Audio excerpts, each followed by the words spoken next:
Chapter 19, Parker Elias.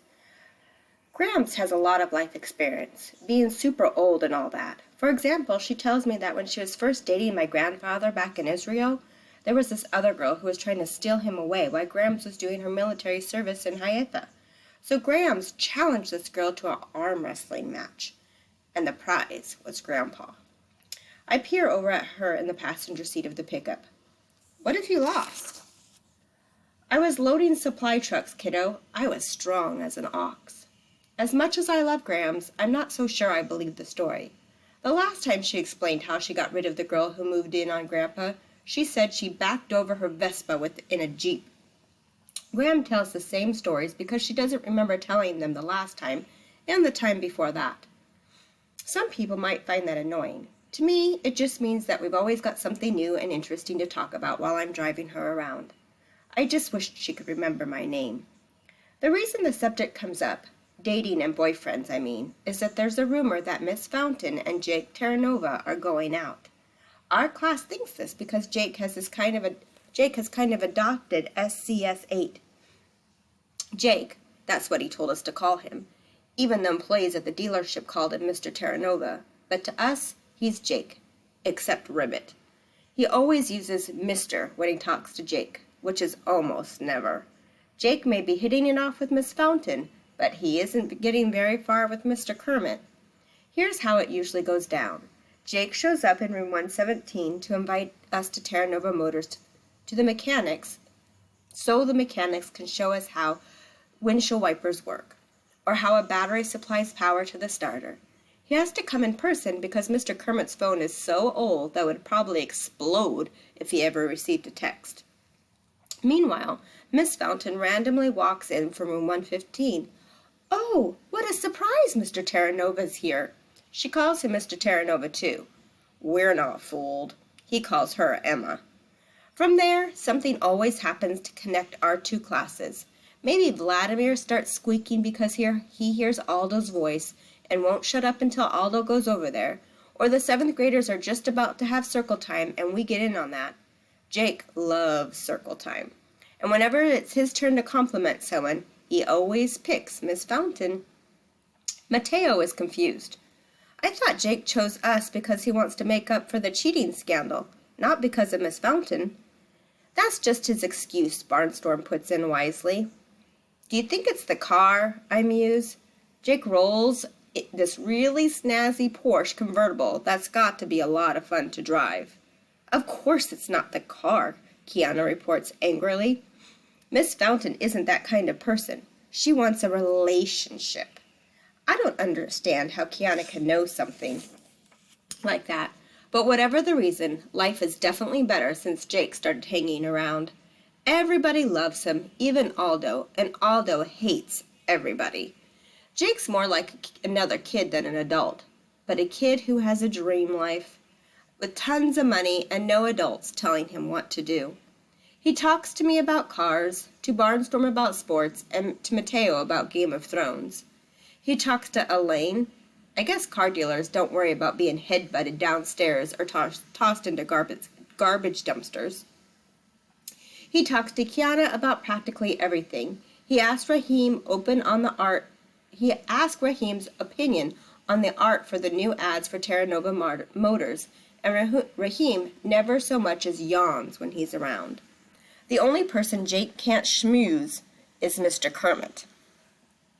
Our teacher isn't quite mean to him. Most of the time he just ignores Jake the way he used to ignore us. When Mr. Kermit's old car breaks down, he has it towed all the way across town, even though Jake offers to fix it for free. Ribbit would rather pay a lot of money than accept a favor from his old enemy. Whatever the reason, Jake has started hanging around. The trips to Terranova Motors are amazing. At first, the staff aren't too thrilled to see us, or at least to see Elaine, because of what happened the last time with the cookie. But then the compressor for the pneumatic system conks out, and Elaine's the only one who can loosen the stripped bolt using a hand wrench. All the mechanics stop what they're doing and applaud. That was something, the service chief exclaims admiringly. If the lift system loses power, can we count on you to pick up cars on your shoulder? I guess that means Elaine is strong. It's the first time I've ever seen Elaine blush. I bet the kid she headbutted down the stairs wouldn't think it so funny that an 8th grade girl is stronger than a shop full of adult mechanics. At first, the mechanics just talk a lot and show us stuff, but pretty soon we're doing real work. Jake guides my hand as I fit a new hose into the radiator of the Jeep Cherokee. As I set the ring to seal the connection, it feels just right. Somehow I know that hose isn't going to leak. The boss reaches in and tests my handiwork. Perfect. Not so tight that the rubber might split. Nice job, Parker. It's weird. I open a book and the letters are all jumbled together in an unbreakable code. But I look at a car engine and it all makes sense. Even if the tires say really goo, that's supposed to be Goodyear. Mr. Kermit is watching me and he's almost smiling. I think I can count on Puffytail being added to my line of chart today. Terranova Motors isn't the only place we're doing real work. It's happening in room 117 too. Mr. Kermit is teaching stuff. Math, science, English. We have our first test of the year, social studies, and Mr. Kermit even grades it. When we get to class the next day, our papers are face down on our desks. Aldo flips his over. D. Ribbit never gave tests before. Now he's throwing D's around? Barnstorm laughs in his face. It isn't Ribbit's fault you're stupid. He examines his own paper. The word incomplete is written across the top. What? He complains. At least I got a grade, Aldo tells him. I miss the old rabbit, Barnstorm complains. Yeah, Aldo agrees. This is way too much like education. I get it incomplete too, mostly because I finish only 7 of the 20 questions. But I blink. 7 check marks parade down the page. What means whatever I did, I aced it. I still got it incomplete, but not incomplete dumb, just incomplete slow. It stinks to fail, whatever the reason, but I disagree with Aldo and Barnstorm that our class was better before.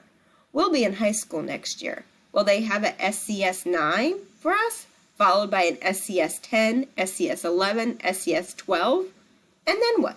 Sooner or later, something has to change. It might as well start now. As I take my seat, I catch a glimpse of the test paper on Elaine's desk. I shake my head. I must be reading it wrong. That's what I do. On the other end, how do you scramble a single letter? If I didn't know any better, I swear Elaine rhymes with pain. Just pulled an A. All right. So lots of things are changing here. So what are some good things that are happening in the classroom and what are some not so good things according to Barnstorm and Aldo, and why do you think they feel that way?